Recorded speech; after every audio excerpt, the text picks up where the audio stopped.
Welcome, ladies and gentlemen, to the BFNL Football Show's Grand Final edition.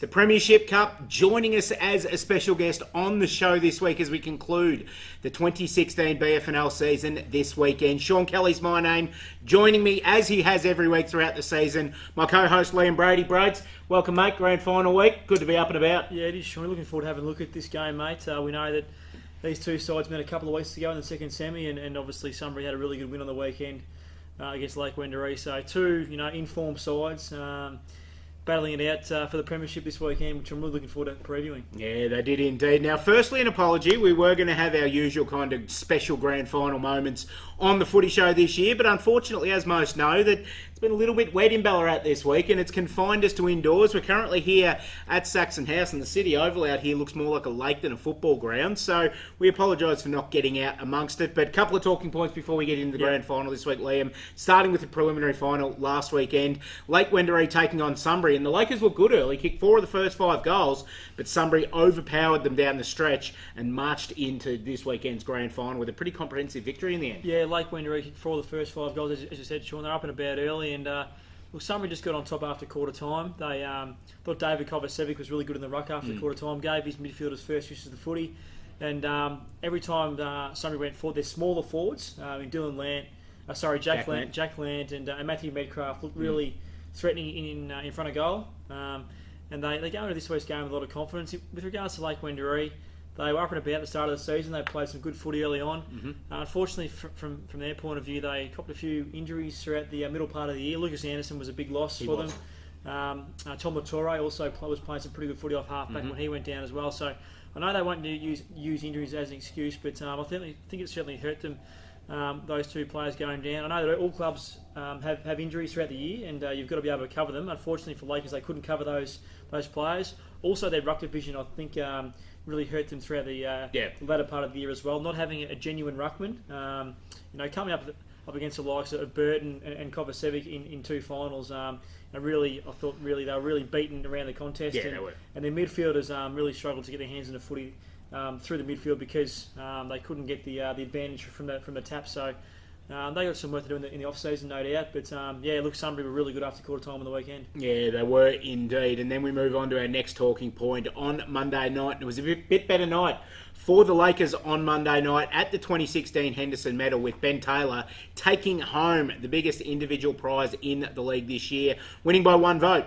from Alec Magan from Sunbury and new Ballarat coach Shane Hutchinson, looking to repeat his 2014 win. Great work by Benny Taylor winning this, who 2 hours before he had the medal around his neck was actually doing his shopping at a supermarket in Collingwood. Yeah, that's right. It was good to see Ben get there and accept his award, because he's been a decorated player in the competition for quite some time now. He didn't play at all last year. He was overseas, I think, but a few years prior to that, he was actually runner-up in the Henderson Medal, and he's obviously had a really good year. He's a deserved winner, and he's a player that plays through the midfield but goes forward and hurts you on the scoreboard as well. Kicks the odd goal or two. So he's had a very good year, along with a few other Lake Wendouree players as well. So he'll be disappointed he's not playing this Saturday, but I'm sure he's thrilled to win the award, and obviously Lake Wendouree would be delighted to have a Henderson medalist at their club. Alec Magan, a bit unlucky. Obviously, his last 5 games of the season, just about everyone you talked to said he was best on ground in those 5 games. I think in 3 of the games he polled 2 votes rather than the 3. Yep. Was he a little bit unlucky, do you think? Oh, look, you can look back on any sort of player and say, look, you should have got 2 there, we should have got 3 there, 1 there, whatever it might be. It's part of the joy of a vote count, exactly, isn't it? And that's the beauty of it. I'm sure we can look past and have a look at all the other players who got votes up the top there and say they should have got votes here and there. So look, he's obviously a good player, Megan. He won the Courier of the Courier Player of the Year by a fair way. So he's a player to look out for on the weekend. A player the Bacchus Marsh need to stop on Saturday. And a little bit of colour with the count this year by yourself. Another fantastic job at reading the votes once again. Sunday's Pitson, explain to us a little bit behind that. Sunday's Pitson, yep. Yeah, look, that's obviously Andrew Pitson. Yes. Sean.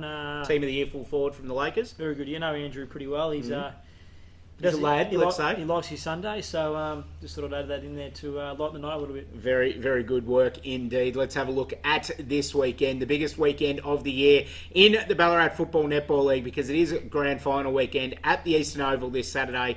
In the under-18 halves, we start the day off with East Point taking on North Ballarat City, and could potentially be another under 18.5 premiership for East Point, who have been very, very good this year and last year. And of course, 2014, it was North Ballarat City winning the premiership. So a little bit of a dynasty going on for both of these clubs at the moment. Speaking of dynasties, Redan looking for yet another reserves premiership as they take on East Point in the midday show this weekend, and then the senior game, the one that we're playing for this Premiership Cup. Bacchus Marsh taking on Sunbury at the Eastern Oval, of course. This is going to be a great game, I think, Liam. Obviously, Bacchus Marsh coming off the back of some pretty stirring victories, but I reckon Sunbury showed some ticker last weekend, and I reckon they're a huge chance. Oh, they know they had a very big chance. If they play like they did in that second and third quarter on the weekend, they can certainly beat Bacchus Marsh. The thing that was pleasing for me, from a Sunbury point of view, in the second semi-final, when they were really behind the 8 ball at quarter time, I think it might have been 6 goals to 1 or 5 goals to 1 or whatever it might have been, Sunbury were able to fight their way back into the game, and actually at three-quarter time were actually half a chance, and they took some risks in the last quarter and got beaten by, might have been 6 goals in the end, but the way they're able to work their way back into the game in the second and third quarter, I think that they can take a fair bit out of that, and I think they go into the game as underdogs. Bacchus Marsh are the deserved favourites. Yep. There's going to be a really interesting battle, I think, in the ruck here between Burton and Kovacevic, two of the premier ruckmen in the competition, both in the team of the year, and I thought Burton had the honours over Kovacevic in the last time they met in the second semi-final. If he can get on top again around the ground, and his influence, just giving his midfielders first use, and he's a big body. He provides a great avenue throughout the day, whether it be at a boundary throw-in or a stoppage around the ground. If he can play like he did in the second semi-final, I think Bacchus Marsh will win the game. They've got some exciting players up for Bacchus Marsh, haven't they? We saw the way Jared Maximow played in that second semi-final and kicked 7 goals, and Cooper chipped him with 4 or 5 as well. So they're very dangerous going forward. But we know Sunbury have also got some good avenues to goal as well, and they've got some smaller types of forwards that have provided headaches for opposition coaches in the past few weeks as well. And we mentioned Lant and also Metcalf. So some really exciting players playing this weekend. X factor for both sides. If you think there's a potential match winner out there for the Lions and the Cobras, who do you think it's going to be? Putting you on the spot a little bit here, but I think it's Maximow, no doubt. He's a match winner. Yep, I 100% agree with that.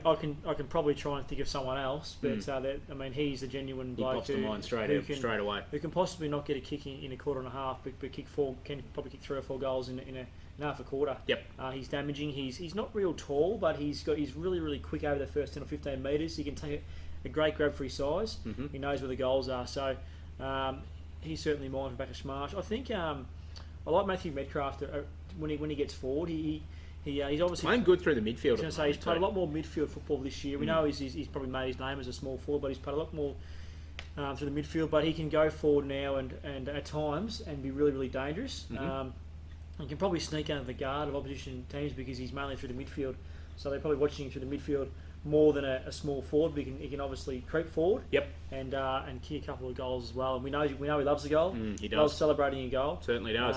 So I think he's their X factor as well. Where do you think this little Premiership Cup in front of us here? Well, there's not much little about it. It's a fair size. It's just about dwarfing the both of us. But where do you think this is going to head? Obviously, it's going to go down the road. Yeah. Is it going to stop at Bacchus Marsh, or is it going all the way to Sunbury? Yeah, I think it'll go to a team that's playing super football at the moment. And I look back on the last couple of years, and Darley this time last year, they were playing great footy.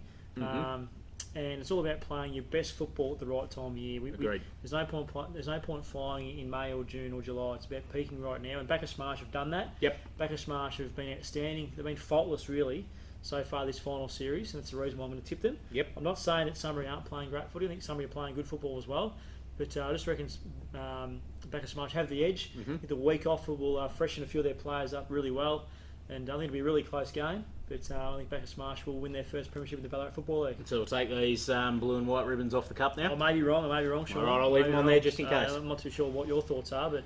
My thoughts are around the same line as yours. I think Bacchus Marsh have hit form at the right time of year. They've been playing some fantastic footy, and I think the key to Sunbury is to not let them get away early. They did that in the semi-final. They kicked 5 goals in the first 10 minutes of the game. They kicked 7 goals before most of the Sunbury supporters were in the ground. They couldn't come back from that. Yeah. They got to 19 points at three-quarter time, but it was a bridge too far in the end. They managed to reel the Lakers in from obviously kicking 4 of the first 5 goals in the weekend. If Sunbury are there or thereabouts at quarter time, I reckon it's game right on. on. If Bacchus Marsh are a bit ahead, though, that's going to be the impetus for them to win the game. Yep. I just feel that Bacchus Marsh are in a bit of a better spot to win this game. But again, like you, I could very well be proven wrong because Sunbury are a quality side. Yep. Well, time will tell, mate. It certainly will, and we look forward to seeing you at the Eastern Oval this weekend to help us find out who will be the 2016 Ballarat Football Netball League Premiers.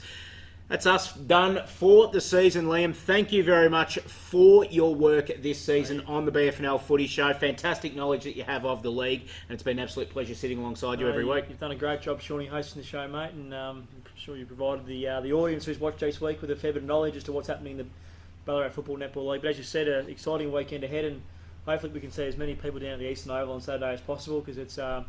We talk about the football and netball. We don't talk too much about netball. We talk about football, but I know that got its own show. Netball's got its own show, but it's actually high class country football and netball. It's right up there. It's a really good standard. So if you haven't been to a game so far this year, get down on Saturday. Whether you support both sides or not, get down there and just watch a really good game of football or netball. Yeah, it should be a great day at the Eastern Oval. We look forward to seeing you there, but we're going to sign off for season 2016 here on the BFNL Footy Show. We thank our fantastic partners, McDonald's Ballarat and Ballarat Toyota, for their assistance in bringing the Footy Show to you this year.